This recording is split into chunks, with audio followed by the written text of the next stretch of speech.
ఇబ్బందులు, అవమానాలు, ఒంటరితనాలు, శ్రమలు వచ్చినప్పటికీ దేవుని మాట విన్నోళ్ళు ఇంతవరకు ఓడిపోలేదు. అబ్రహాంతో దేవుడు చెప్పాడు, అబ్రహమా నువ్వు బయటికి రా, నేను చూపించే దేశానికి నువ్వు వెళ్ళు.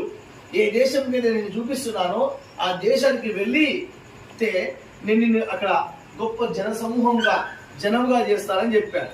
అంటే దేవుని మాట అబ్రహాము విన్నాడు కాబట్టి ఆయన చూపించిన దేశానికి వెళ్ళాడు. అవును కదా? హల్లెలూయా.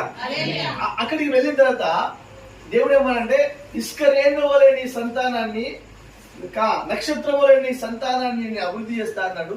అదే విధంగా అభివృద్ధి చేశాడు. ఆయన మాట వింటే అబ్రహాము ఆయన మాట విన్నాడు, ఆశీర్వించబడ్డాడు.